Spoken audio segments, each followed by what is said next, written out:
Management প্রথম পত্রের পঞ্চম অধ্যায় মানে আমরা ব্যবসা সংগঠন ও ব্যবস্থাপনার পঞ্চম অধ্যায়টা দিয়ে শুরু করছি, কারণ আমরা যে ফুল করেছি সেখানে অলমোস্ট 99% স্টুডেন্ট বলছো এই অধ্যায়টা নিয়ে আলোচনা করার জন্য, যার ধারাবাহিকতা আমরা আসছি। নাজমা বেগম আসসালামু আলাইকুম। ওয়ালাইকুম আসসালাম। সাইফুল ইসলাম আসসালামু আলাইকুম। ওয়ালাইকুম আসসালাম। আসসালাম। ইফতি আহমেদ আসসালামু আলাইকুম। ওয়ালাইকুম আসসালাম। ভাইয়া কেমন আছেন? আছি আলহামদুলিল্লাহ।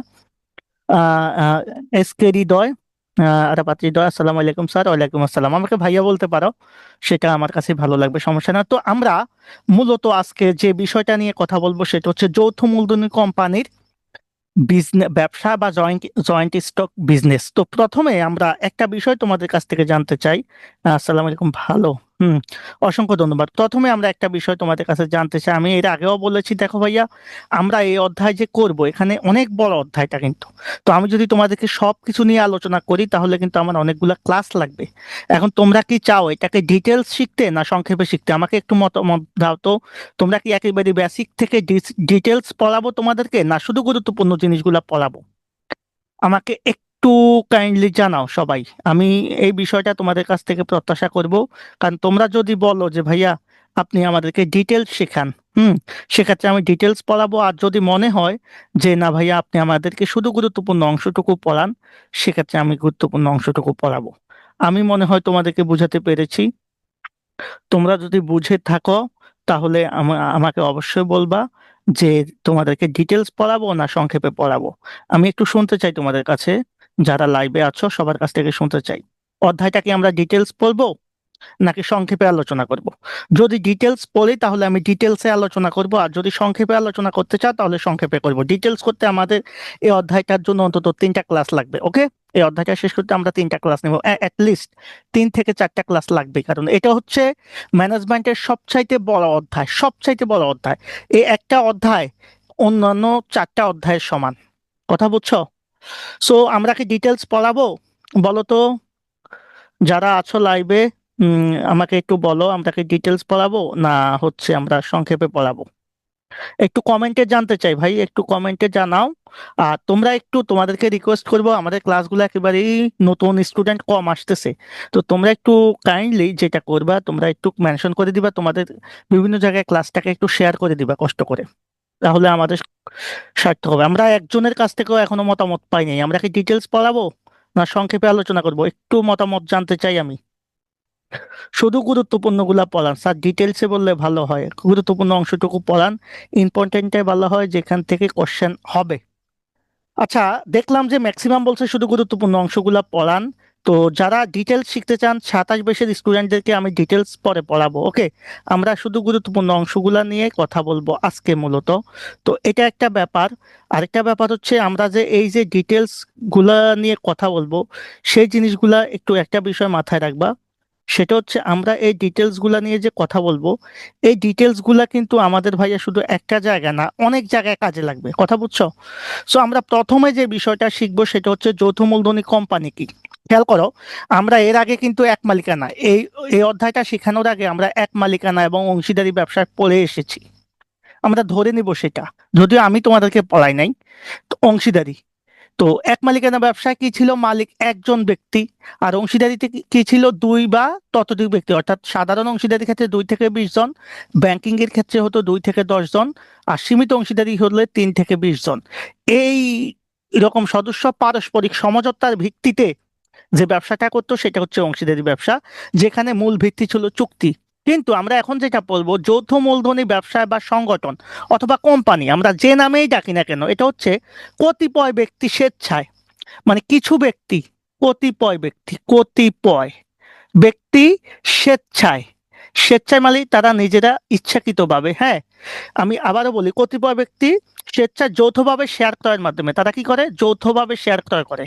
তারা একসাথে কি করে? শেয়ার ক্রয় করে। ক্রয়ের মাধ্যমে তারা কি করে? আইন সৃষ্ট, আইন সৃষ্ট একটা ব্যবসা প্রতিষ্ঠান, আইনের মাধ্যমে বা আইন সৃষ্ট একটি প্রতিষ্ঠান সৃষ্টি করে, যেটার বৈশিষ্ট্য হচ্ছে কৃত্রিম ব্যক্তিসত্তার মতো কাজ করে, যেটা কৃত্রিম ব্যক্তিসত্তার অধিকারী এবং চিরন্তন অস্তিত্ব সম্পন্ন, চিরন্তন অস্তিত্ব সম্পন্ন। এটাই হচ্ছে মূলত কোম্পানি। তাহলে আমরা যে সংজ্ঞাটা এখন এখানে লেখালাম, এটা আমি জাস্ট ভেঙে ভেঙে লেখালাম। কেন লেখালাম? কারণ এগুলাই কোম্পানির বৈশিষ্ট্য। তাহলে কি বলবো? কতিপয় ব্যক্তি স্বেচ্ছায় যৌথভাবে, অর্থাৎ মনে করো একাধিক ব্যক্তি, সেটা হতে পারে 2 জন থেকে শুরু করে একেবারে প্রাইভেট হলে 50 জন, পাবলিক হলে আমাদের 7 থেকে শেয়ার দ্বারা সীমাবদ্ধ। তাহলে কতিপয় ব্যক্তি স্বেচ্ছায় যখন যৌথভাবে শেয়ার ক্রয় করে, মানে একটা কোম্পানির শেয়ার তো আর একজন ক্রয় করে না, তারা যৌথভাবে অনেকেই শেয়ার ক্রয় করে, ক্রয়ের মাধ্যমে একটা আইন সৃষ্ট কৃত্রিম ব্যক্তিসত্তার অধিকারী ও চিরন্তন অস্তিত্ব সম্পন্ন ব্যবসা গড়ে তোলে, যেটা আইনের মাধ্যমে হয়, সেটাই হচ্ছে যৌথ মূলধনী কোম্পানি। আমরা যৌথ মূলধনী কোম্পানিটা কি বুঝতে পেরেছি? যে যৌথ মূলধনী কোম্পানি বলতে আমরা আসলে কাকে বুঝি, বা যৌথ মূলধনী কোম্পানিটা আমাদের জন্য কি, আমরা কি বুঝতে পেরেছি? একটু জানাই সবাই, একটু জানাই যৌথ মূলধনী কোম্পানি জিনিসটা কি। যৌথ মূলধনী কোম্পানি, আমি আবারও বলছি, কতিপয় ব্যক্তি আইনসৃষ্টভাবে, হ্যাঁ, শেয়ার ক্রয়ের মাধ্যমে, যৌথভাবে শেয়ার ক্রয়ের মাধ্যমে আইনসৃষ্ট কৃত্রিম ব্যক্তিসত্তা এবং চিরন্তন অস্তিত্ব সম্পন্ন যে ব্যবসা প্রতিষ্ঠান কি করবে, গড়ে তুলবে, সেটাই হচ্ছে আমাদের কোম্পানি। ওকে, তাহলে কোম্পানি সংগঠনকে আমরা বুঝতে পেরেছি, আমরা বুঝতে পেরেছি। ওকে, এখন আমরা যে বিষয়টা নিয়ে কথা বলবো, খেয়াল করো, এই কোম্পানি সংগঠনের একটা আইন আছে। আইন বলতে এই আইনের অধীনে আমাদের একটা প্রশ্ন আছে, সেটা আমরা একটু দেখি। সেটা হচ্ছে, দেখো, 1994 সালের কোম্পানি আইনের 2-1 ঘ ধারা একটা সংজ্ঞা আছে। কোম্পানি বলতে কোম্পানি আইনের অধীনে গঠিত ও নিবন্ধিত, তার মানে কোম্পানি প্রতিষ্ঠান হতে হলে অবশ্য সেটা আইনের অধীনে গঠিত হতে হবে এবং নিবন্ধিত হতে হবে, অর্থাৎ নিবন্ধন লাগবে। নিবন্ধিত কোম্পানিকেই আমরা মূলত কোম্পানি হিসাবে চিহ্নিত করব। এটা হচ্ছে কথা। এখন আসো, এই কোম্পানির আইনগুলো আমরা একটু দেখবো। দেখো, এখানে ডিটেলস একটা আইনের আমি সংজ্ঞা দিয়ে দিয়েছি। আমরা আমাদের কোম্পানি যেভাবে গঠন হয়েছে, কিভাবে গঠন হয়েছে, সেটার একটা ইতিহাস আমরা আলোচনা করব। তবে এটাকে আমরা এত ডিটেলস আলোচনা করব না। অ্যাডমিশন টেস্টে যখন তোমরা আমার কাছে পড়বা, তো অ্যাডমিশন টেস্টে এটাকে আমি ডিটেলস আলোচনা করব। তবে আমরা কয়েকটা সাল মনে রাখবো। সেটা কি? আমাদের সর্বপ্রথম, বিশ্বের সর্বপ্রথম কোম্পানি হচ্ছে ইস্ট ইন্ডিয়া কোম্পানি, মনে রাখবা। এটা ইংল্যান্ডে প্রতিষ্ঠিত হয়েছে এই কোম্পানিটা, এটা 1600 সালে প্রতিষ্ঠিত হয়েছে। তাহলে প্রশ্ন যদি আসে, বিশ্বের সর্বপ্রথম কোম্পানি হচ্ছে আমাদের যে ইস্ট ইন্ডিয়া কোম্পানি, যেটা আমাদের দেশে ব্যবসা করছে পরবর্তীতে, সেটা। আর মাথায় রাখবা, আমাদের কোম্পানি যে আইনটা, আইনটা সর্বপ্রথম চালু হয়েছে ব্রিটিশ পার্লামেন্টে। ব্রিটিশ পার্লামেন্টে চালু হয়েছে 1844 সালে। তাহলে বিশ্বের প্রথম কোম্পানি হচ্ছে কিন্তু ভাইয়া কোথায়? আমাদের 1600 সালে ইংল্যান্ডে, ইস্ট ইন্ডিয়া কোম্পানি যেটা ছিল। এরপরে 1844 সালে, খেয়াল করবা, সর্বপ্রথম কোম্পানি আইন পাশ হয়। এই হচ্ছে কথা। এখন এরপরে আমরা মোটামুটি উপমহাদেশের বিষয়গুলো নিয়ে পড়লাম না, এগুলো আমি তোমাদেরকে পিডিএফ দিয়ে দিব। যারা লাইভে থাকবে তারা পিডিএফটা পাবা, তাদেরকে আমি এটা দিয়ে দিব। মাথায় রাখবা, আমরা 1913 সালে চলে যাব। এরপর আমি শুধু গুরুত্বপূর্ণ জিনিসগুলো পড়াচ্ছি, যেহেতু তোমরা গুরুত্বপূর্ণ। লেখাগুলো আর একটু বড় হয় না ভাইয়া? আমি লেখাগুলো অবশ্য আজকে একটু ছোট লিখেছি। আচ্ছা ঠিক আছে, নেক্সট ক্লাস থেকে একটু বড় করব। ওকে, আর এখানে বড় করা যায়, বড় করতে গেলে আবার দেখা গেছে কিছু কিছু জায়গায় ইয়ে হয়ে যাবে। তাহলে দেখো, আমরা যতটুকু আমি বুঝতে পারতেছি, আজকের লেখাগুলো একটু ছোট হয়ে গেছে। ইনশাল্লাহ এই প্রবলেমটা কালকের ক্লাসে থাকবে না। তাহলে 1913 সালে ভারতে নতুন কোম্পানি আইন পাশ হয়েছে 1913 সালে। ওকে, এরপরে আমরা যেটা বলবো সেটা হচ্ছে 1994 সালে। আমরা জাস্ট 4টা সাল মনে রাখবো, 1600 সাল মনে রাখবো। তাহলে 1600 সালে কি হয়েছে ভাইয়া? পৃথিবীর সর্বপ্রথম কোম্পানি ইংল্যান্ডে গঠিত হয়েছে, হ্যাঁ, ইস্ট ইন্ডিয়া কোম্পানি। এরপর আমরা চলে যাব 1844 সালে, যেখানে মূলত ইংল্যান্ডের পার্লামেন্টে প্রথম কোম্পানি আইন আইন আইন চালু হয়েছে। ওকে, এরপরে আমরা চলে যাব 1913 সালে, যেখানে আমাদের ভারতীয় উপমহাদেশে তখন ব্রিটিশ শাসন, তখন আমাদের কোম্পানি আইন পাশ হয় আমাদের ভারতীয় উপমহাদেশে। এটাকে আমরা বলবো 1913 সাল। ওকে, উপমহাদেশে। এরপরে আমরা চলে যাব একেবারে 1994 সালের আইনে, যেটা আমাদের বাংলাদেশে বর্তমানে কি হয়, ফলো করা হয়। ওকে, এই 4টা বিষয়গুলো আমরা এখানে দেখব। এখন দেখো, কোম্পানির গঠন প্রণালী, কোম্পানি গঠন করতে আমাদের কি কি লাগবে, এই বিষয়গুলো আমরা একটু দেখব। আমরা জানি কোম্পানি মূলত 3টা পর্যায়ে গঠন করা হয়। একটা হচ্ছে প্রথমে উদ্যোগ গ্রহণ করতে হয়, এরপরে নিবন্ধন করতে হয়। মাথায় রাখবা, খুবই গুরুত্বপূর্ণ একটা কথা, কোম্পানি সংগঠনের জন্য নিবন্ধন কিন্তু ভাই বাধ্যতামূলক। তোমাকে নিবন্ধন করতে হবে, আমি একটু পরে এটা নিয়ে আলোচনা করব। নিবন্ধন ছাড়া কখনোই তুমি কোম্পানি শুরু করতে পারবা না। কিন্তু আমরা এর আগে যখন এক মালিকানা ব্যবসায় পড়েছি, এক মালিকানা অথবা অংশীদারি, সেগুলোর কিন্তু নিবন্ধন কি না, অংশীদারির ক্ষেত্রে নিবন্ধন বাধ্যতামূলক না, শুধুমাত্র সীমিত অংশীদারির নিবন্ধন বাধ্যতামূলক ছিল। দ্যাট মিনস এক মালিকানা নিবন্ধন কি না, বাধ্যতামূলক না। কিন্তু কোম্পানি সংগঠন এবং সমবায় সংগঠন যখন আমরা পড়বো, তখন দেখবো যে এটা নিবন্ধন বাধ্যতামূলক। কথা বুঝছো? আর এই নিবন্ধনে কি করতে হয়, নিবন্ধনে কি করতে হয় আমরা জানি, আমরা নিবন্ধকের নিকট বিভিন্ন দলিলগুলো আমরা উপস্থাপন করব। এরপরে আমরা কি করব, Bangladesh securities and exchange commission BSEC, যারা মূলত শেয়ার বিক্রয়ের অনুমতি দেয় বা শেয়ার বাজার নিয়ন্ত্রণ করে, সেটাকে বলে বিএসইসি, অর্থাৎ Bangladesh securities and exchange commission, যারা মূলত পুঁজিবাজার বা আমাদের শেয়ার বাজার নিয়ন্ত্রণ করে, ওই প্রতিষ্ঠানের কাছ থেকে অনুমতি সংগ্রহ করতে হয়। এরপরে আমরা নিবন্ধন গ্রহণ করি, এরপরে সরাসরি প্রাইভেট লিমিটেড হলে সরাসরি কার্যক্রম শুরু হয়, আর যদি পাবলিক হয় তাহলে কাজ কাজ শুরু করার জন্য একটা অনুমতি লাগে। আর সর্বশেষ হচ্ছে আমাদের কি করে কাজ শুরু করতে হয়। তো কাজ শুরু করতে গেলে আমাদের পরিচালকদের পরিচয় দিতে হয়, ন্যূনতম চাঁদা, এই জিনিসটা নিয়ে আমরা আজকে পড়বো, বিবরণপত্র প্রকাশ করতে হয়। এই কাজগুলো আমাদের করতে হয়। মূলত এটা হচ্ছে কোম্পানির গঠনের 3টা পর্যায়, জাস্ট এতটুকু মাথায় রাখো, এত ডিটেলস মাথায় রাখার দরকার নাই। এবার কোম্পানির বৈশিষ্ট্য যেটা, সেটা আমি পড়াবো না, কারণ আমরা বলছি কোম্পানির বৈশিষ্ট্যটা আমাদের অতটা গুরুত্বপূর্ণ না, বাট কিছু বৈশিষ্ট্য আমরা জাস্ট একটু দেখে যাব। দেখো, আইন সৃষ্ট প্রতিষ্ঠান, আমরা শুরুতেই বলছি এটা আইনের মাধ্যমে গঠিত হবে, এটা কৃত্রিম ব্যক্তিসত্তার মতো হবে এবং চিরন্তন অস্তিত্ব সম্পন্ন হবে। ওকে, এখানে একটা বৈশিষ্ট্য আমরা মাথায় রাখবো, সাধারণ সিলমোহর। খেয়াল করবা, এই সাধারণ সিলমোহর মানে হচ্ছে আমরা যতগুলা কাগজ আসবে, কোম্পানির যতগুলা কি থাকবে, কাগজপত্র থাকবে, সেখানে এই সিলমোহরটা থাকবে বাধ্যতামূলকভাবে। মানে এই সিলমোহরটা ব্যবহার করবে কোম্পানি, এতটুকুই মাথায় রাখো। আর তেমন কোনো কিছু প্রবলেম হবে না। আমরা শেয়ার মূলধন বা হস্তান্তর যোগ্যতা এগুলো আমরা পরে পড়তে পারবো।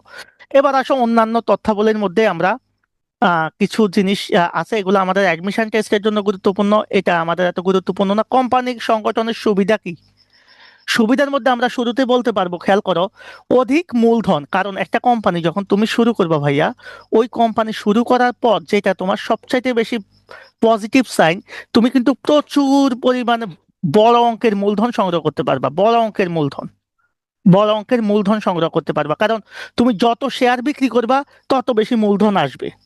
তো এটা খুবই গুরুত্বপূর্ণ একটা বিষয়। আর তোমার দায়টা কি হবে, সীমিত। আমরা একটু পরে একটা বিষয় তোমাদের সাথে শিখবো, সেটা হচ্ছে অসীম দায় আর সীমিত দায়, এই দুইটার মধ্যে পার্থক্য কি, কেউ বলতে পারবা অসীম দায় কি? এখানে যারা আছো, অসীম দায় কি, কেউ বলতে পারবা অসীম দায়, হোয়াট ইজ অসীম দায়? অসীম দায়টা কি, আমরা একটু মতামত নিই। অসীম দায় বলতে কি বুঝো? কেউ যদি জানো তাহলে একটু কমেন্টে জানাও, হোয়াট ইজ অসীম দায়। অসীম দায়টা বলতে আমরা কি বুঝি, বা অসীম দায় আসলে জিনিসটা কি? কোম্পানির দায় তো সীমিত, কিন্তু অংশীদারি বা এক মালিকানা ব্যবসায়ের দায় কিন্তু অসীম। তাহলে তা ওই ব্যবসাগুলোর দায় কেন অসীম হলো, সেটা আমরা বুঝতে পারি কিনা, আমি একটু জানতে চাই। কেউ কি জানো অসীম দায় কি? অসীম দায় কি? আমি 1 মিনিট সময় নিচ্ছি তোমাদের কাছ থেকে, যারা জানো তারা অবশ্যই বলবা, আর যারা জানো না তারাও বলবা। ওকে, যারা জানো না তারা আবার কেমনে বলবো নাকি? আমরা একটু আলোচনায় চলে যাব। খেয়াল করো, অসীম দায় বলতে আমরা কি বুঝবো বলো তো, যারা লাইভে আছো, তোমরা কি আমার কথা বুঝতেছো? যার কোনো সীমা নাই, অসীম। থ্যাংক ইউ ভেরি মাচ, এক কথায় প্রকাশ করেছো। বিষয়টা হচ্ছে, ধরো তোমার নাম হচ্ছে, ধরো রফিক। রফিক সাহেব, তুমি মনে করো মেঘনা কোম্পানি, মেঘনা এখন তো আলোচিত নাম, মেঘনা কোম্পানির কাছ থেকে, মেঘনা কোম্পানির ধরো 10,000 টাকা শেয়ার কিনেছো। কত টাকা শেয়ার কিনেছো? 10,000 টাকা শেয়ার ক্রয় করেছো। এখন এই কোম্পানিটা মার্কেট আউট হয়ে যাচ্ছে, মানে এটা বিলোপ সাধন হয়ে যাচ্ছে, বা কোনো কারণে কোম্পানি লসে পড়ে গেছে, বা কোম্পানির দায় সৃষ্টি হয়ে গেছে, মনে করো 10 কোটি টাকা। কত কোটি টাকা ভাইয়া? 10 কোটি টাকা। এখন দেখো, তুমি মালিক কতটুকু শেয়ারের, 10,000 শেয়ারের। তার মানে এই 10 কোটি টাকা যদি কোম্পানি লসে পড়ে, তাহলে তোমার দায় কিন্তু ওই 10 কোটি টাকা না, তোমার দায় কিন্তু 10,000 টাকার মধ্যেই থাকবে। মানে তোমার মূলধন যত, দায়ও তত। মানে আমার মূলধন যত, খেয়াল করবা, মূলধন যত, আমার দায় তত। মানে দায়টা মূলধন পর্যন্ত সীমাবদ্ধ, এটাকে আমরা বলি হচ্ছে সীমিত দায় বা সসীম দায়। এটাকে আমরা কি বলি ভাই? সীমিত দায় বা সসীম দায়। মানে আমার মূলধন যত হবে দায়ও তত হবে। ক্লিয়ার কিনা বলো তো? এমএস সাকিব, অসীম দায় মানে ব্যবসা প্রতিষ্ঠান যতটুকু ক্ষতি হবে তা সব মালিক বহন করবে, তাকে অসীম দায় বলে। হ্যাঁ, থ্যাংক ইউ, হয়েছে। তো এটাকে আমরা ব্যাখ্যা সহ আলোচনা করব, সমস্যা নাই। তাহলে অসীম দায় বলতে আমরা কি বুঝবো?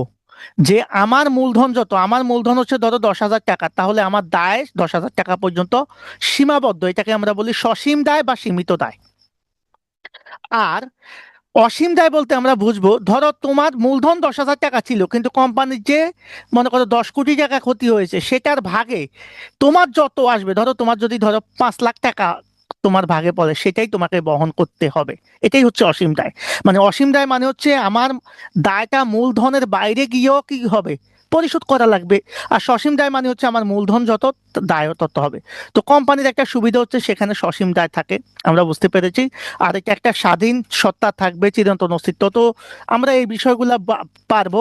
অসুবিধা আছে, অসুবিধা মানে সর্বপ্রথম অসুবিধা কি আমরা সবাই জানি, যে একটা কোম্পানি গঠন করতে গেলে ভাই, এটার গঠন প্রক্রিয়া প্রচুর জটিল। কারণ কোম্পানি চাইলেই তুমি গঠন করতে পারবে না। গঠন করতে কি করতে হবে? এটা আইনের মাধ্যমে গঠন করতে হবে। আর বাংলাদেশের আইনের মাধ্যমে গঠন করা মানেই বুঝতে পারছো এটার কাজ কতটা জটিল। আবার অনেক সময় এটা পরিচালকদের কিছু স্বার্থ সিদ্ধ ব্যাপার করে, স্বজন প্রীতির ইয়ে থাকে। আর এখানে পরিচালনা ব্যয়টা অনেক বেশি হয়। শেয়ার মালিকদের উপেক্ষা করা হয়, কারণ সকল ডিসিশনে শেয়ার মালিকরা অনেক সময় অংশগ্রহণ করে না। হ্যাঁ, অংশগ্রহণ করে না, তাদের প্রতিনিধিগুলা থাকে।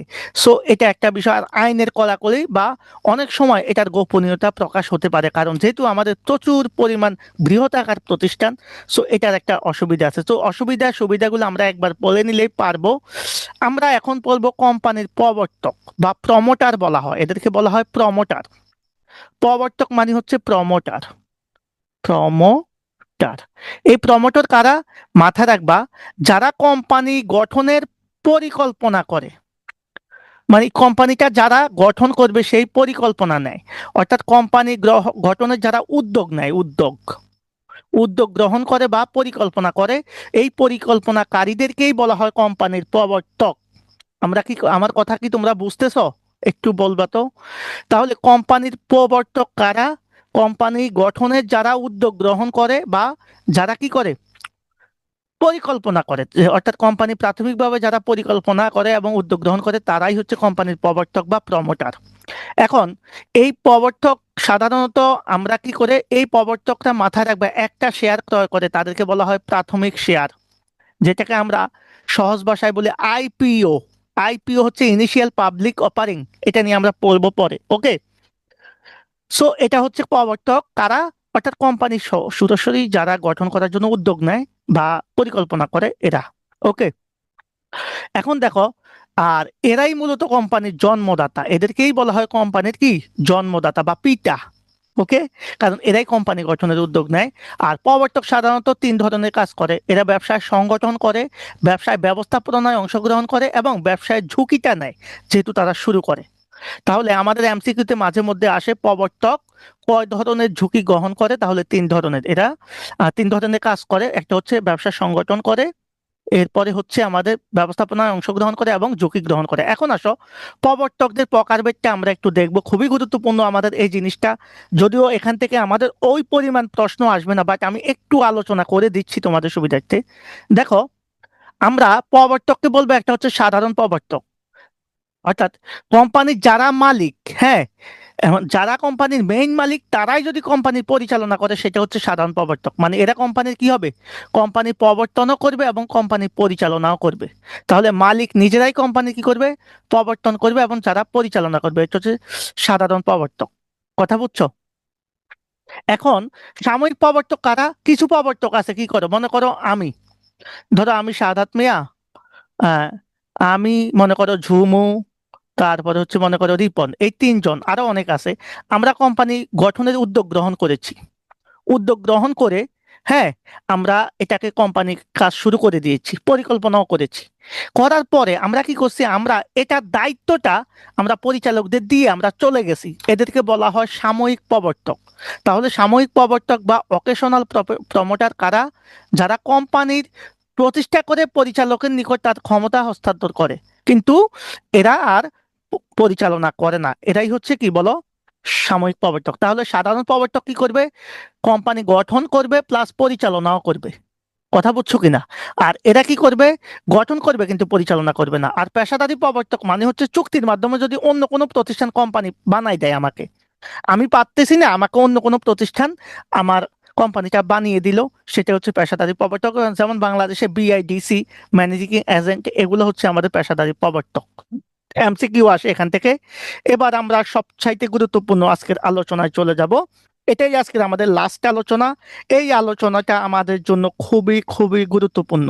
সো আমি রিকোয়েস্ট করব এই আলোচনাটা কেউ মিস করবেন না, কারণ এই আলোচনাটা মিস করলে কিন্তু আপনারা অনেক কিছু মিস করে ফেলবেন। সো আমরা এখন আলোচনা করব কোম্পানির প্রকারভেদ নিয়ে।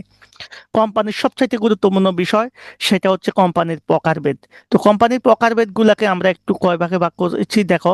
আমরা মূলত এখানে 5টা ভাগ করেছি। একটা হচ্ছে সনদপ্রাপ্ত কোম্পানি, সনদপ্রাপ্ত, হ্যাঁ, একটা হচ্ছে সংবিধিবদ্ধ কোম্পানি, একটা হচ্ছে নিবন্ধিত কোম্পানি, একটা অনিবন্ধিত কোম্পানি, একটা হচ্ছে অন্যান্য কোম্পানি। ওকে, তাহলে আমরা এই কোম্পানিগুলাকে একটু শিখবো। তো যারা লাইভে আছো তারা আমাকে একটু একটা বিষয় শেয়ার করতে পারো, সেটা হচ্ছে তোমরা কি আসলেই ক্লাসটা বুঝতেছো না জটিল লাগতেছে? আমি কিন্তু একটু ডিটেলস পড়ানোর ট্রাই করলাম, তারপরেও কারণ অনেক স্টুডেন্ট আছে যারা 27-এর, তারা একটু ডিটেলসে চাচ্ছিল।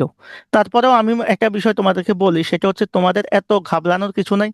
আমি এই অধ্যায়টা শেষ করার পর তোমাদেরকে সাজেশন দিয়ে দিব, কোনটা পড়বা কোনটা বাদ দিবা, প্রবলেম নাই, তোমরা সেটা ওই অনুসারে পড়তে পারবা। তো আমরা এখন যেটা নিয়ে কথা বলবো সেটা হচ্ছে আমাদের কোম্পানির, মাথায় রাখবা, কোম্পানির যে প্রকারভেদ, এই প্রকারভেদের মধ্যে প্রত্যেকটা প্রকারভেদ নিয়ে আমরা ডিটেলস কথা বলবো। দেখো, এই প্রকারভেদ নিয়ে প্রথম আমরা যেটা নিয়ে কথা বলবো সেটা হচ্ছে, হ্যাঁ, সনদপ্রাপ্ত কোম্পানি। এই সনদপ্রাপ্ত কোম্পানিটা কি, কেউ কি বলতে পারবেন? এই সনদপ্রাপ্ত কোম্পানি মানে হচ্ছে, আমাদের কোম্পানি আইন হয়েছে কত সালে, একটু আগে আলোচনা করেছি, বলো তো, 1844 সালে। তো এর আগে কি কোম্পানি আইন ছিল? বলো, এর আগে কিন্তু কোনো আইন ছিল না। তাহলে 1844 সালে তো কোম্পানি আইন হয়েছে, খুবই মনোযোগ দিবা। তাহলে 1844 সালের আগে, আমি আবারও বলছি, 1800 কত সালের আগে ভাই? 1844 সালের আগে যদি আমাদের কোনো কোম্পানি গঠন হয়ে থাকে, হ্যাঁ, সেটা কিভাবে গঠন হয়েছে? তখন আমাদের ওই যে রাজা রানীর, খেয়াল করবা, আমাদের ইংল্যান্ডের রাজা রানী আছে না, হ্যাঁ, ওই রাজা রানীর অনুমতি নিয়ে, কথা কি বুঝছো, অনুমতি নিয়ে এই কোম্পানিগুলা গঠন হয়েছে। যেমন আমরা একটু আগে আলোচনা করেছি east India company, east India company. তাহলে ইস্ট ইন্ডিয়া কোম্পানি একটা সনদপ্রাপ্ত কোম্পানি, কারণ আমাদেরকে কি দিয়েছে, রাজা রানী সনদ দিয়েছে, অনুমতি দিয়েছে এই কোম্পানিটা প্রতিষ্ঠা করার জন্য, কারণ এর আগে তো আইন ছিল না। সো আইন না থাকলে কি হবে?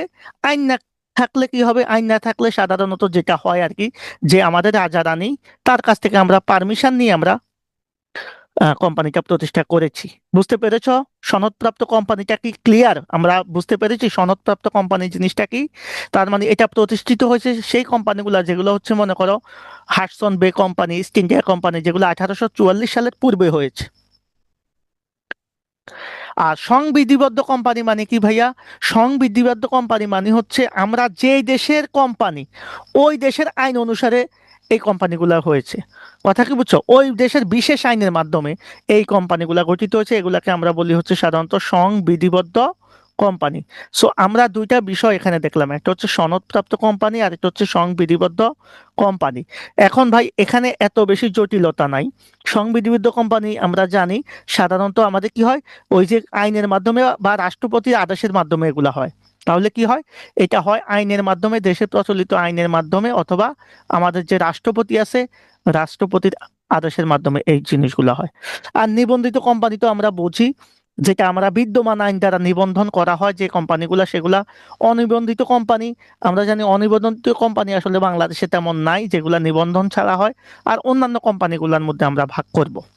তো সনদপ্রাপ্ত কোম্পানি আমরা বুঝলাম, সংবিধিবদ্ধ কোম্পানি বুঝলাম, তারপরে হচ্ছে আমাদের নিবন্ধিত, অনিবন্ধিত এবং অন্যান্য। তাহলে প্রাথমিক যে বিষয়টা ছিল সেটা নিয়ে আমরা একটু কথা বললাম। তোমাদের কারো কোনো প্রবলেম আছে বলো?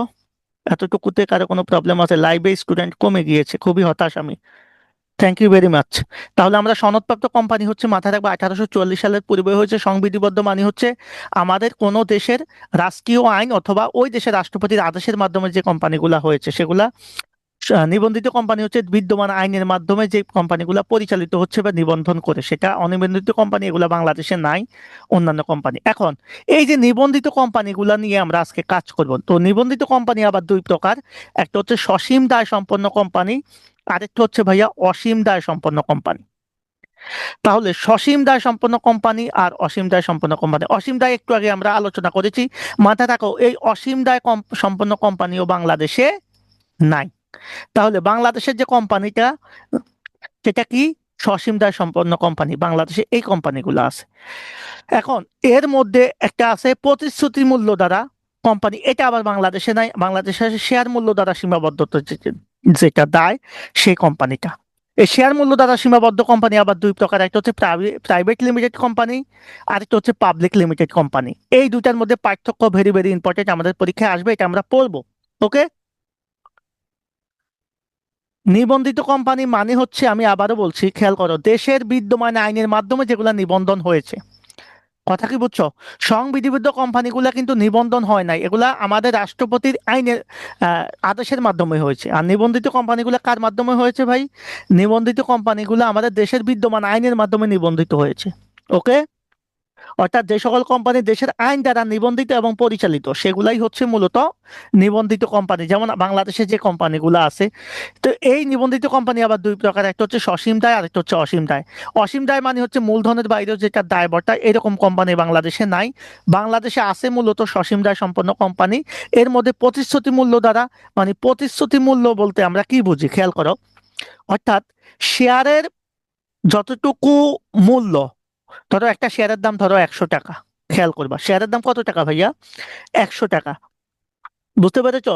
ধরো শেয়ারের দাম হচ্ছে তোমার 100 টাকা, তাহলে তুমি যদি এর বাইরেও, হ্যাঁ, একটা নির্দিষ্ট পরিমাণ তুমি আরো 10 টাকা দায় বেশি বহন করতে প্রতিশ্রুতি দাও, সেটাকে বলে প্রতিশ্রুতি মূল্য দ্বারা, তখন তুমি দায় বহন করবে 110 টাকার।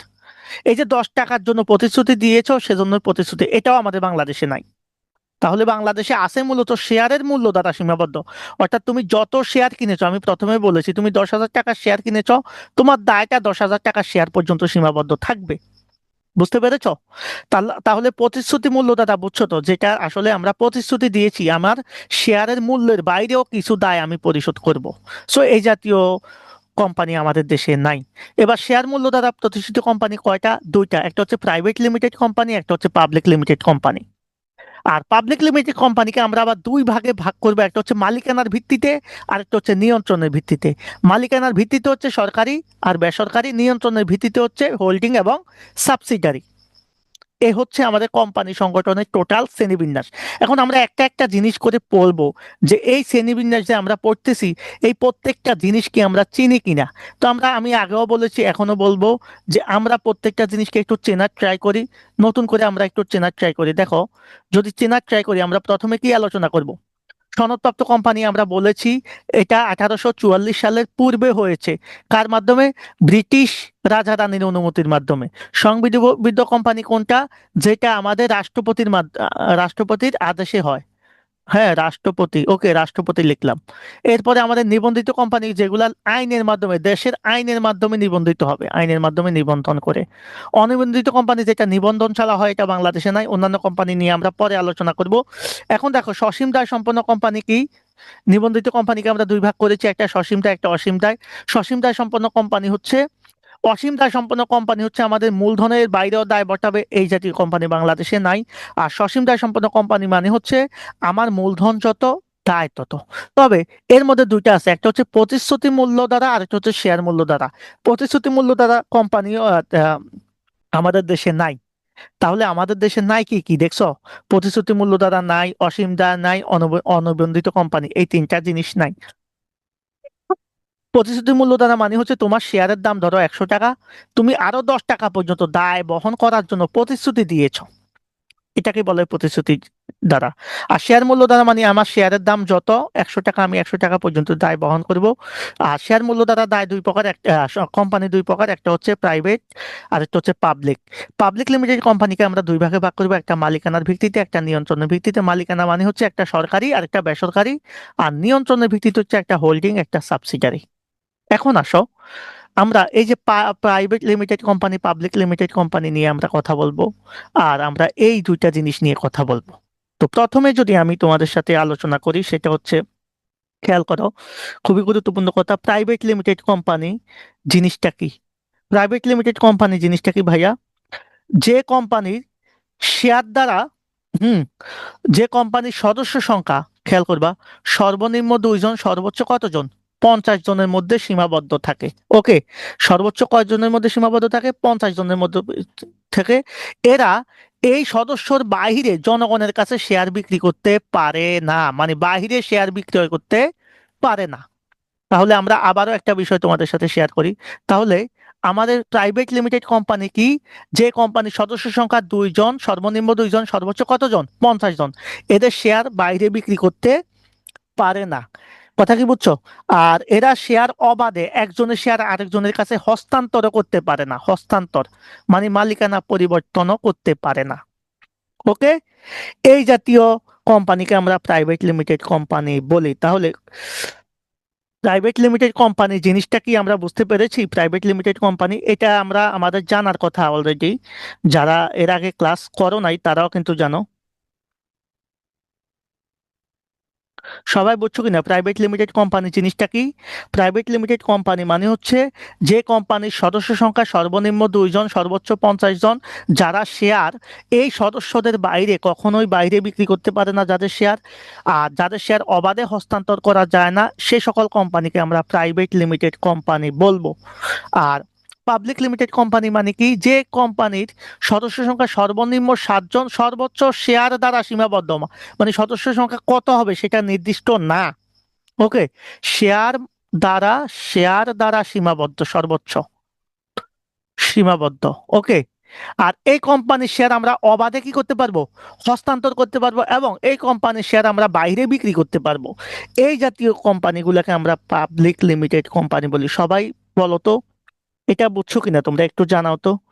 আমার মনে হচ্ছে তোমরা আলোচনাটা একটু ঝিমিয়ে গেছে, তোমাদের কাছে মনে হচ্ছে বুঝতেছো না। যারা লাইভে আছো তারা আমাকে বলো, তাদের কোনো প্রবলেম বা কোনো প্রশ্ন থাকলে আমি অ্যান্সার দিব। ক্লিয়ার কিনা বলো? আমরা কোম্পানির যে প্রকারভেদটা পড়তেছি, এটা কিন্তু বোঝাটা জরুরি ভাই। এখন তাহলে প্রাইভেট লিমিটেড কোম্পানি আর পাবলিক লিমিটেড কোম্পানি যদি পার্থক্য করতে বলি, তাহলে পার্থক্য কি করবা? দেখো, আমরা আজকে এটা শিখাই দিব তোমাদের ক্লাসে, প্রাইভেট লিমিটেড কোম্পানি এবং পাবলিক লিমিটেড কোম্পানির পার্থক্য। দেখো, শুরুতে আমরা যেটা আলোচনা করেছি, যে প্রাইভেট লিমিটেড কোম্পানি হচ্ছে এর সদস্য সংখ্যা সর্বনিম্ন 2 জন, সর্বোচ্চ কতজন? 50 জন। আর পাবলিক হলে সেটা সর্বনিম্ন 7 জন, সর্বোচ্চ হচ্ছে শেয়ার মূল্য দ্বারা সীমাবদ্ধ বা শেয়ার দ্বারা সীমাবদ্ধ। আর মনে রাখবা, প্রাইভেট লিমিটেড কোম্পানি নিবন্ধন পাওয়ার পরে কাজ শুরু করতে পারে, আর পাবলিক লিমিটেড হলে নিবন্ধন পাওয়ার পর এদের কাজের জন্য অনুমতিপত্র নিতে হয়। আর শেয়ার বিক্রয় আমরা জানি, কোম্পানির শেয়ার হোল্ডার ছাড়া বাইরে কারো কাছে বা অন্য কারো কাছে শেয়ার বিক্রি করতে পারে না প্রাইভেট লিমিটেড কোম্পানি। আর পাবলিক লিমিটেড হলে এরা জনগণের কাছেও কি করতে পারবে? শেয়ার বিক্রি করতে পারবে। আর শেয়ার হস্তান্তরের ব্যাপারটাও একই রকম। এর শেয়ার কি করা যাবে না? অবাধে হস্তান্তর করা যাবে না। আর এর শেয়ার অবাধে হস্তান্তর করা যাবে। আর পরিচালকের সংখ্যা আমরা জানি, প্রাইভেট লিমিটেড ক্ষেত্রে সর্বনিম্ন 2 জন, আর এখানে কমপক্ষে কয়জন? পাবলিক লিমিটেড ক্ষেত্রে কমপক্ষে 3 জন। আমরা আজকে একটা প্রশ্ন মনে রাখবা, খুবই গুরুত্বপূর্ণ, 100% ইম্পর্টেন্ট এটা। এই জিনিসটা আমাদের আসবে, প্রাইভেট লিমিটেড কোম্পানি এবং পাবলিক লিমিটেড কোম্পানির পার্থক্য, অথবা প্রাইভেট লিমিটেড কোম্পানি কি বা পাবলিক লিমিটেড কোম্পানি কি, এদের বৈশিষ্ট্য কি, এই জিনিসটা আমরা এখন শিখলাম। এখন বলো, প্রাইভেট লিমিটেড এবং পাবলিক লিমিটেডের মধ্যে তোমাদের কোনো প্রশ্ন আছে কিনা? থাকলে আমাকে করতে পারো। বলো তো, কারো কোনো প্রশ্ন আছে কিনা? যদি প্রশ্ন থাকে তাহলে আমরা সামনের দিকে আলোচনায় চলে যাব। তাহলে আমরা আজকে এই যে মালিকানার ভিত্তিতে আমরা পড়েছি, ঠিক আছে, নিয়ন্ত্রণের ভিত্তিতে আমরা পড়বো, মালিকানা এবং নিয়ন্ত্রণের ভিত্তিতে পড়বো। তবে জি ভাইয়া clear, Saiful Islam, Saiful Islam clear, Nazma Begum clear, Yakub Selim clear, thank you very much. বাকি যারা আছো তারা কি ক্লিয়ার না? এটা খুবই সহজ একটা বিষয়। তাহলে এই কয়েকটা বৈশিষ্ট্য আমরা শুনেছি, আমরা এর আগেও আলোচনা করেছি। তাহলে আমরা প্রাইভেট এবং পাবলিক লিমিটেডের বিষয়গুলো দেখলাম। এখন আসো, এই যে পাবলিক লিমিটেড কোম্পানিকে আমরা আবার দুই ভাগে ভাগ করবো, একটা হচ্ছে মালিকানার ভিত্তিতে আর একটা হচ্ছে নিয়ন্ত্রণের ভিত্তিতে। ভাইয়া খুবই ক্লিয়ার ধারণা নাও। সেটা হচ্ছে মালিকানার ভিত্তিতে হচ্ছে সরকারি মালিকানা আর বেসরকারি মালিকানা। তো সরকারি মালিকানা বলতে আমরা কি বুঝি? কেউ কি বলতে পারবা? এনিওয়ান? কেউ যদি একজন বলতে পারো আমি খুব খুশি হব। সরকারি মালিকানা বলতে কি বুঝি? সরকারি কোম্পানি বলতে আমরা কি বুঝবো? সরকারি কোম্পানি বলতে কি বুঝবো বলো? কেউ বলতে পারবা সরকারি কোম্পানি কি? What is government company? সরকারি কোম্পানি কি? খুবই সিম্পল একটা বিষয়। যারা জানো তারা একটু কমেন্টে জানাও, যারা জানো না তাদের জন্য আমি বলবো। ওকে, সরকারি কোম্পানি কি?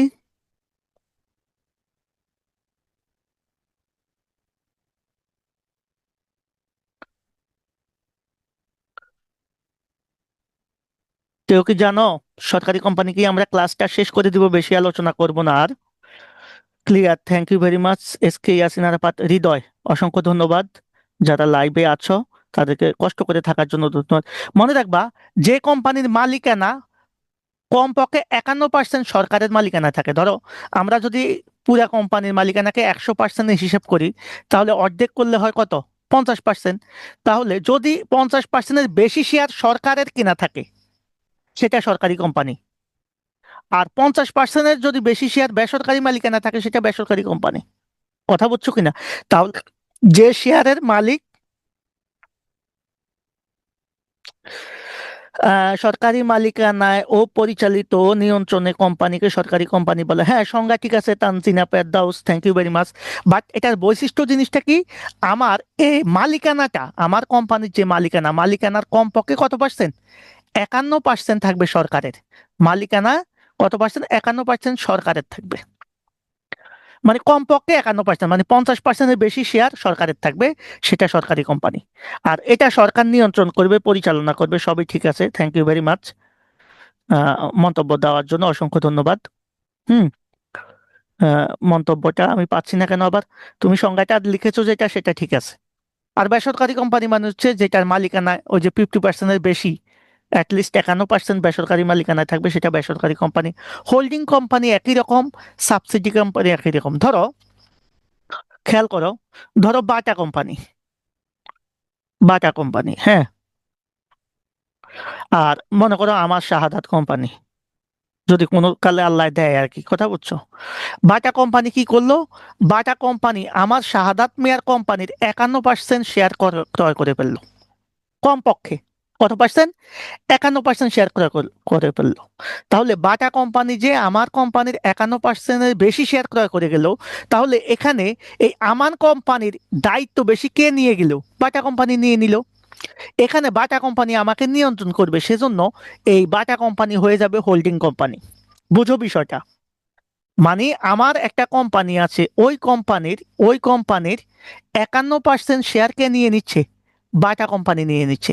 তাহলে বাটা কোম্পানি শাহাদাত কোম্পানির 51% যে শেয়ার নিয়ে নিচ্ছে, সেজন্য বাটা কোম্পানি হয়ে যাবে হোল্ডিং কোম্পানি। আর এই যে শাহাদাত কোম্পানিকে এখন কে নিয়ন্ত্রণ করতেছে? Bata company. সেজন্য শাহাদাত কোম্পানি হয়ে যাবে সাবসিডিয়ারি কোম্পানি, মানে অধীনস্থ কোম্পানি। তাহলে হোল্ডিং কোম্পানি কাকে বলে? কোনো একটা কোম্পানি যদি অন্য একটা কোম্পানির 50%-এর বেশি শেয়ার ক্রয় করে, তখন সেই কোম্পানিকে বলে হোল্ডিং কোম্পানি। আর যে কোম্পানির শেয়ারটা 50% ক্রয় করা হয়ে যায়, ওই কোম্পানি হয়ে যায় সাবসিডিয়ারি কোম্পানি। তাহলে আমরা এখানে দুইটা জিনিসই প্রায় সেম জিনিস, অর্থাৎ শেয়ারের ক্ষেত্রে এখানে হিসাব করব পাবলিক লিমিটেড কোম্পানিতে আমরা মালিকানার ভিত্তিতে বা নিয়ন্ত্রণের ভিত্তিতে যেটা দেখলাম, যে কে কাকে নিয়ন্ত্রণ করবে। আর মালিকানা মানে হচ্ছে মালিকানাটা কার বেশি থাকবে। যারা লাইভে আছো তারা একটু জানাও ক্লিয়ার কিনা। বিষয়টা ক্লিয়ার হলে আমরা মোটামুটি আজকে যে এই যে আমরা প্রকারভেদ গুলা নিয়ে আলোচনা করলাম, আমি বুঝতে পারবো যে তোমরা বুঝতে পেরেছো। ওকে, যারা লাইভে আছো আমাকে একটু জানাও, পাশাপাশি তোমাদের বন্ধু বান্ধব যারা আছে সবাইকে একটু শেয়ার করে দাও। তাহলে আজকে আমি, দেখো ভাইয়ারা, আমরা মূলত এই যে কোম্পানির প্রকারভেদটা নিয়ে এত ডিটেলসে কেন কথা বললাম, কারণ এটা নিয়ে অনেকের মধ্যে প্রবলেম থাকে। এখন দেখো, তোমাদের সাথে যে এই কথাগুলা বলেছি এতক্ষণ, এই কথাগুলা কিন্তু আমাদের এখন কোথায় আসবে? লেখার মধ্যে চলে আসবে। আমরা একটু দেখবো যে আমাদের সনদপ্রাপ্ত কোম্পানি, এই যে কোম্পানির প্রকারভেদ চলে আসলাম, এই যে সনদপ্রাপ্ত কোম্পানি আমরা বলেছি যে আমাদের 1844 সালের পূর্বে গঠিত হয়েছে, যেমন কি ইস্ট ইন্ডিয়া কোম্পানি, হাডসন বে কোম্পানি, তারপরে হচ্ছে রাশিয়ার নেভাল্ট কোম্পানি, ভূমধ্যসাগরের নেভাল্ট কোম্পানি, রাশিয়ার মস্কোভা কোম্পানি, এই জিনিসগুলোকে আমরা বলবো হচ্ছে কি কোম্পানি? সনদপ্রাপ্ত কোম্পানি। সংবিধিবদ্ধ কোম্পানি বলতে আমরা বুঝবো দেশের সংবিধানের বিলে বা আইনের মাধ্যমে বা রাষ্ট্রপতির আদেশের মাধ্যমে যেটা গঠিত হয়েছে, সংসদের বিলের মাধ্যমে বা রাষ্ট্রপতির আদেশের মাধ্যমে। আর যেমন বিআরটিসি, তারপরে ওয়াসা, বাংলাদেশ বিদ্যুৎ উন্নয়ন বোর্ড, বাংলাদেশ ব্যাংক, বাংলাদেশ বিমান, বিআইসি, বিসিআইসি, বিসিআইসি, এই জিনিসগুলো হচ্ছে আমাদের সংবিধিবদ্ধ কোম্পানি। এমসিকিউতে আসে এখান থেকে প্রশ্ন। এরপরে আমরা দেখেছি হচ্ছে আমাদের কি, খেয়াল করো, তোমাদের জিনিসগুলা একটু আমি জাস্ট মার্ক আপ করাই দিই, এই জিনিসগুলো তোমরা নোটে পাবা। Tanzil clear, thank you very much. নিবন্ধিত কোম্পানি আমাদের কি আছে, আমরা আমাদের দেশে যে কোম্পানিগুলো আছে সেগুলাই নিবন্ধিত কোম্পানি। এর মধ্যে আমরা সসীম দায় বলছি, অসীম দায় বলছি, যেটার দায়টা কি থাকবে, বিনিয়োগকৃত মূলধনের বাইরেও থাকবে, ব্যক্তিগত দায় থাকবে তার। এই দেশি এই জাতীয় কোম্পানি আমাদের দেশে নাই, আমরা বলেছি এগুলা। সসীম দায় সম্পন্ন কোম্পানি আমরা বললাম, একটা হচ্ছে প্রতিশ্রুত, মানে আমার শেয়ারের বাইরে হওয়া একটা নির্দিষ্ট পরিমাণ দায় বহনের প্রতিশ্রুতি থাকবে, এটাও বাংলাদেশে নাই। আমাদের বাংলাদেশে আছে মূলত শেয়ার মূল্যদাতা সীমাবদ্ধ কোম্পানি, যেটা শেয়ারের মূল্য থাকবে। আর এর মধ্যে দুইটা, একটা হচ্ছে প্রাইভেট লিমিটেড কোম্পানি, একটা হচ্ছে পাবলিক লিমিটেড কোম্পানি। সো এই প্রাইভেট লিমিটেড কোম্পানি এবং পাবলিক লিমিটেড কোম্পানির একটা পার্থক্য আমরা দেখলাম, খুবই গুরুত্বপূর্ণ এই জিনিসটা। সেটা হচ্ছে আমাদের প্রাইভেট লিমিটেড কোম্পানি কি, পাবলিক লিমিটেড কোম্পানি কি, সদস্য সংখ্যা প্রাইভেটের হচ্ছে 2 জন, আর সর্বোচ্চ হচ্ছে কতজন, 50 জন। আর পাবলিকের হলে সর্বনিম্ন 7 জন, সর্বোচ্চ শেয়ার দ্বারা সীমাবদ্ধ কার্যক্রম, এরা নিবন্ধন পাওয়ার পর শুরু করতে পারে। এরা নিবন্ধন পাওয়ার পর কাজের অনুমতি নিতে হয়। আর শেয়ার বিক্রয়, এরা সদস্যদের বাইরে শেয়ার বিক্রি করতে পারে না, এরা সব জায়গায় পারে। শেয়ার হস্তান্তর এরা অন্য কারো কাছে করতে পারে না, এরা করতে পারে। পরিচালকের সংখ্যা এখানে ন্যূনতম 2 জন, এখানে 3 জন। এই বৈশিষ্ট্যগুলো আমরা একটু পড়ে নিলাম। এরপরে এখন আমরা মালিকানার ভিত্তিতে বলছি যে সরকারি মালিকানা মানে হচ্ছে আমার কমপক্ষে 51% শেয়ার সরকারি মালিকানা থাকবে। আর বেসরকারি বলছো ওই যে 50%-এর বেশি শেয়ার বেসরকারি মালিকানায় থাকবে, অর্থাৎ 51% প্লাস শেয়ার আমাদের বেসরকারি মালিকানায় থাকবে। ওকে। আর নিয়ন্ত্রণের ভিত্তিতে আমরা বলছি হোল্ডিং এবং সাবসিডিয়ারি। হোল্ডিং মানে হচ্ছে যে কোম্পানি অন্য কোম্পানির 50%-এর বেশি শেয়ার কিনে নেবে, যেমন বাটা কোম্পানির কথা বললাম, যে বাটা কোম্পানি আমার কোম্পানি, কোন কোম্পানি, শাহাদাত কোম্পানির 50%-এর বেশি শেয়ার কিনে ফেলছে। এটা ক্লিয়ার কিনা? অনিবন্ধিত কোম্পানি সাধারণত আমাদের একটা বিষয় মাথায় রাখবা, এটা বাংলাদেশে নাই, আমরা আগেই বলেছি। তাহলে কোম্পানি আইনের 371 দ্বারা, এগুলো অ্যাডমিশন টেস্টে বেশি আসে, আমাদের ইন্টারে এত বেশি আসবে না। কোম্পানির সদস্যের 7 সদস্যের অধিক সদস্য নিয়ে গঠিত কোনো অংশীদারি ব্যবসায় বা সমবায় সমিতি এই আইনের আওতায় নিবন্ধিত হয়। কোম্পানি সাধারণত এই ধরনের কোম্পানি বাংলাদেশে নাই। আর অন্যান্য কোম্পানির মধ্যে আমরা জানি বিদ্যমান কিছু কোম্পানি আছে যেগুলো আমাদের কোম্পানি আইন হওয়ার পূর্বে, মানে 1994 সালে তো বাংলাদেশে কোম্পানি আইন হয়েছে, এটা আমরা পড়েছি 1994 সালে। হ্যাঁ, এটার পূর্বে এই দেশে বিদ্যমান ছিল, সেই কোম্পানিগুলাকে আমরা বিদ্যমান কোম্পানি বলি। বিদেশি কোম্পানি আমরা জানি, যেমন আলিকো কোম্পানি, আমেরিকান লাইফ ইন্স্যুরেন্স যেটা আমরা বলি, সেটা হচ্ছে আমাদের কি করে, দেশের বাইরের কোম্পানি, তবে সেটা কি করছে পরবর্তীতে আমাদের দেশের কোম্পানির আইন অনুযায়ী কাজ করতেছে, সেগুলো আমরা বিদেশি কোম্পানি বলবো। আর অব্যবসায়ী লাভবিহীন কোম্পানি মানে হচ্ছে আমরা জানি সাধারণত যেগুলো আমাদের মুনাফার উদ্দেশ্যে কি করে না, কাজ করে না। আর এগুলার জন্য নিবন্ধনের জন্য কোনো স্ট্যাম্প ফি লাগবে না এই কোম্পানি। আর বিশেষ কোম্পানি বলতে আমরা বিশেষ ধরনের আইনের মাধ্যমে, হ্যাঁ, এটা বিশেষ আইন দ্বারা চলে যে কোম্পানি, যেমন ব্যাংকের জন্য আলাদা আইন, বীমার জন্য আলাদা আইন, পরিবহনের জন্য আলাদা আইন, এগুলাকে আমরা বিশেষ কোম্পানির মধ্যে ফেলবো। সো এই জাতীয় কোম্পানিগুলোকে আমরা একটু গুরুত্বপূর্ণ বিষয় দিয়েছি। আর কোম্পানিকে মাথায় রাখবা, আমেরিকাতে কোম্পানিকে কিন্তু কর্পোরেশন বলা হয়, আর ফ্রান্সে বলা হয় সোসাইটি অ্যানুই। ওকে, এই বিষয়গুলো কোম্পানির কিছু তথ্য আছে, সেই তথ্যগুলো আমরা জানবো। আমরা আগামীকালকে আমরা কোম্পানির সবচাইতে গুরুত্বপূর্ণ 2টা দলিল, অর্থাৎ স্মারকলিপি এবং পরিমেলন নিয়মাবলী পড়বো। পাশাপাশি আমরা কোম্পানির সবচাইতে গুরুত্বপূর্ণ ন্যূনতম মূলধনটা পড়বো, নিবন্ধন পড়বো, এবং কোম্পানির যে পরিচালনা পর্ষদের যে সভা, তিনটা সভা হয়, বিধিবদ্ধ সভা, বার্ষিক সাধারণ সভা, বিশেষ সাধারণ সভা। এই জিনিসগুলো নিয়ে আলোচনা করব। তো সে পর্যন্ত সবাই ভালো থাকবা। জানি না ক্লাসটা তোমাদের কাছে কেমন লেগেছে। যদি ভালো লেগে থাকে সেটা জানাবা, আর যদি কোনো কিছু জানার থাকে অবশ্যই আমাদের সাথে কন্ট্যাক্ট করবা। তো সবাইকে ধন্যবাদ জানিয়ে আজকের মতো ক্লাসটা এখানে শেষ করছি। আল্লাহ হাফেজ, আসসালামু আলাইকুম।